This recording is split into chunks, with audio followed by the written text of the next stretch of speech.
Hello दोस्तों, कैसे हैं आप सब। आज की हमारी कहानी है डिलीवरी। अगर आपको कहानी अच्छी लगे तो चैनल को लाइक, शेयर और सब्सक्राइब करना ना भूलें। विशाखा माँ बनने वाली थी। 8वां महीना चल रहा था। इस वजह से अपने मायके चली आई थी। धीरे धीरे डिलीवरी की डेट नज़दीक आ गई और वह पास के ही एक प्राइवेट हॉस्पिटल में भर्ती हो गई। विशाखा को पुत्र रत्न की प्राप्ति हुई। घर में सब बहुत खुश हुए। घर पर आते ही एक छोटी सी पार्टी रखी गई और सबको निमंत्रण दिया गया। पार्टी के अगले ही दिन विशाखा के पति मोहित विशाखा को अपने घर ले जाने के लिए कहने लगा, लेकिन विशाखा की माँ बोली, बेटा अभी 2-4 महीने तो रुकने दो, उसके बाद फिर ले जाना। लेकिन मोहित नहीं माना। वो बोला, माँ जी आखिर कब तक विशाखा यहाँ पर रहेगी। मैं सोच रहा हूँ कि मैं अपने मम्मी पापा को गांव से कुछ दिनों के लिए बुला लूँ। विशाखा वैसे तो तैयार नहीं थी जाने के लिए, लेकिन मोहित की जिद के कारण उसे अपने पति के साथ जाना पड़ा। मोहित एक कुरियर कंपनी में मैनेजर था और वह जयपुर में पोस्टेड था। उसका ससुराल दिल्ली में था, तो वह दिल्ली से सीधे जयपुर चला गया और अपने माँ पापा को भी बोल दिया कि विशाखा को लेकर मैं सीधे जयपुर आ रहा हूँ, आप लोग भी आ जाइए, क्योंकि अभी विशाखा को देखभाल की ज़रूरत है। घर में कोई नहीं है उसकी देखभाल के लिए। मोहित के जयपुर पहुँचते ही अगले दिन उसके माँ बाप जयपुर आ गए थे। वैसे तो विशाखा की नॉर्मल डिलीवरी हुई थी, लेकिन वह अपने सास ससुर के आते ही घर का कोई भी काम नहीं करती थी। सारा काम अपने सासू माँ जी पर छोड़ दिया था। घर का पोछा लगाने से लेकर खाना बनाने तक दिन भर का सारा काम सास मंजू जी करती थी। लेकिन मंजू जी को इस बात को लेकर बिल्कुल भी तकलीफ नहीं थी कि मैं दिन भर काम करती हूँ, क्योंकि वह तो अपना घर समझकर करती थी।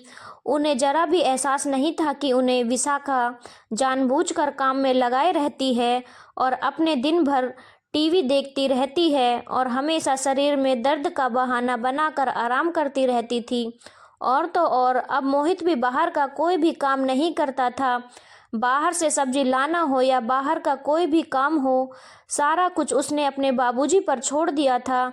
लेकिन मोहित के पिताजी भी बिल्कुल भी इस बात पर नाराज नहीं होते थे कि मुझे यह सब करना पड़ता है, क्योंकि वह तो यह समझते थे कि आखिर यह तो हमारा ही घर है। बेटा दिन भर ऑफिस में रहता है, थक जाता है, चलो मैं ही कर देता हूँ तो क्या हो जाता है। आखिर मैं दिन भर बैठा बैठा करूँगा ही क्या, इसी बहाने टहल लिया करूँगा।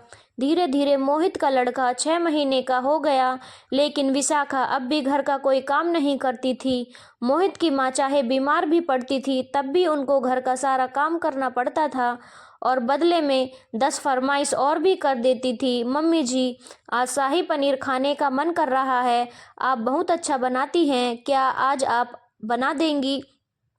बेचारी मोहित की माँ मंजू जी थोड़ा सा भी आलस नहीं करती थी बनाने में और बनाकर परोस देती थी, क्योंकि उन्हें जरा भी एहसास नहीं था कि बहू मुझसे जानबूझकर काम करवाती है। एक दिन की बात है, संडे का दिन था। उस दिन मोहित भी घर पर ही था। सब एक साथ ही बैठे हुए थे। माँ किचन से आई और सोफे पर बैठ गई और मोहित का लड़का वहीं पर खेल रहा था, तो उसको गोद में उठा लिया। उसके बाद तो जो ड्रामा हुआ, मोहित की माँ को उम्मीद भी नहीं थी। मोहित गुस्सा हो गया और अपनी माँ को डांटने लगा, माँ आपने बिना हाथ धोए मुन्ने को कैसे छू लिया, आपको पता है इससे इन्फेक्शन हो जाता है।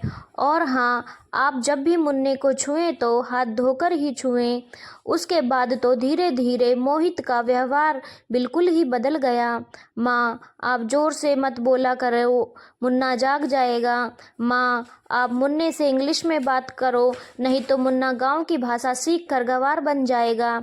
जब भी आप मुन्ने को गोद में उठाया करो, सैनिटाइजर से हाथ साफ कर लिया करो।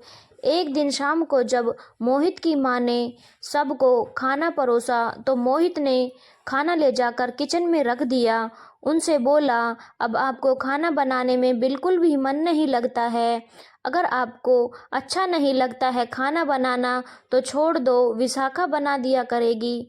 देखो तो कैसा खाना बनाया है आपने। कोई भी नहीं खा सकता है, अगर इसे जानवरों को भी दें तो वह भी नहीं खाएं।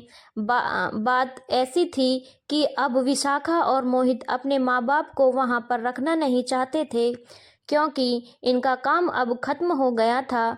मुन्ना बड़ा हो गया था, अब माँ बाप बोझ लगने लगे थे। उस दिन तो मोहित की माँ को यह बात बहुत ही बुरी लगी। ऐसा लगा इस घर में सच में उसकी कोई वैल्यू नहीं है, और फक फक के रोने लगी और रोते हुए बोली, बेटा, जब भी मैं पहले दम आलू बनाती थी तो तुम ही कहते थे कि माँ, क्या दम आलू बनाए हैं तुमने, ऐसा लगता है कि उंगलियां चाट के खा जाऊं, और आज तुम्हें बिल्कुल भी स्वाद नहीं लग रहा मेरे बनाए खाने में। कोई बात नहीं बेटा, जब माँ बाप बूढ़े हो जाते हैं उनकी हर चीज़ अच्छी नहीं लगती। इतने पर मोहित के पिताजी भी खाने पर से उठ गए और बोले, मंजू, अब हम यहाँ पर एक पल भी नहीं रहेंगे। बहुत दिनों से मैं बर्दाश्त कर रहा हूँ। मैं सोच रहा था कोई बात नहीं, बेटा है, बोल दिया तो क्या हो गया, लेकिन अब हम यहाँ एक पल भी नहीं रुकेंगे। जिस घर में तुम्हारी कोई इज्जत नहीं हो उस घर में हम एक पल भी नहीं रह सकते हैं। मोहित के पिताजी ने मोहित को बोला, बेटा, सही है, आज हम तो बिल्कुल बुरे ही हो गए हैं। तुम भूल गए, जब तुम छोटे थे तो माँ तुम्हारी किचन में रहती थी और वहीं पर तुम खेलते रहते थे आलू भिंडी में, और माँ तुम्हारे खाना बनाती थी। तभी भी आज कितने स्वस्थ और मस्त हो, लेकिन आज तुम्हारी माँ जब तुम्हारे बच्चे को छू देती है तो तुम्हारे बच्चे को इन्फेक्शन हो जाएगा। क्या बात है, लेकिन कोई बात नहीं, अब हम यहाँ पर बिल्कुल नहीं रहेंगे। तुम्हारी माँ कोई बाई नहीं है जो तुम्हारी पत्नी की दिन भर सेवा करती रहेगी। आज यहाँ रहते हुए हमें 1 साल से भी ज़्यादा हो गया है।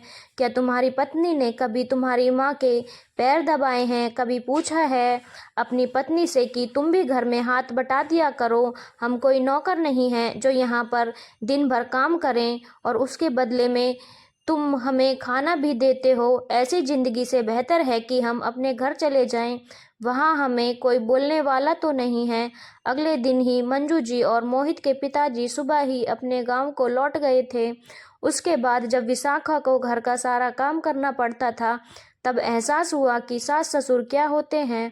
फिर उन्होंने फैसला किया कि एक बाई रख ली जाए, जिससे बच्चे को भी आराम हो जाएगा और विशाखा को भी आराम हो जाएगा। इस तरह घर में एक मेड रख ली गई। वह मेड सुबह आती और जैसे तैसे घर में पोछा लगाती और बर्तन धोकर चली जाती। जब विशाखा खाना बनाने गई तो देखा कि बर्तन तो ठीक से साफ नहीं हुए हैं। अगले दिन जैसे ही वह मेड आई तो विशाखा उसको डांटने लगी कि तुम्हें बिल्कुल भी तरीका नहीं है बर्तन धोने का। उस पर मेड भी विशाखा को डांटने लगी, मैडम, आजकल 500 रुपये में कुछ नहीं आता। अगर मैं पूरे दिन आपके ही घर में काम करूं तो मेरा पेट नहीं भर पाएगा। मुझे और भी घर जाना होता है, तो आप थोड़ा बहुत काम आप भी कर लीजिए, बर्तन को साफ कर लिया करो। अब एहसास हुआ कि सास ससुर क्या होते हैं। विशाखा को लग रहा था कि जैसे भी थे सास ससुर अच्छे थे, कम से कम मुन्ने का भी ख्याल रखते थे और कितने अच्छे से रखते थे। दोस्तों, इस कहानी को लिखने का उद्देश्य यही था कि हम कतई अपने सास ससुर को एक मेड या बाई ना समझें। वह उनका प्यार होता है, हमारे लिए कुछ भी करने को तैयार हो जाते हैं, लेकिन इसके बदले में उन्हें क्या चाहिए, सिर्फ 2 मीठे बोल प्यार से कि उनका हालचाल पूछ लें। ऑफिस से आते वक्त बेटा माँ से पूछ ले, माँ कैसी हो, ठीक हो, तुम्हें कोई परेशानी तो नहीं है। अपने पिताजी से हालचाल पूछ ले। माँ बाप प्यार के ही भूखे होते हैं, लेकिन हम यह भी नहीं कर सकते, तो फिर हम बच्चे किस काम के। धन्यवाद दोस्तों। अगर आपको कहानी अच्छी लगी हो तो चैनल को लाइक, शेयर और सब्सक्राइब करना ना भूलें।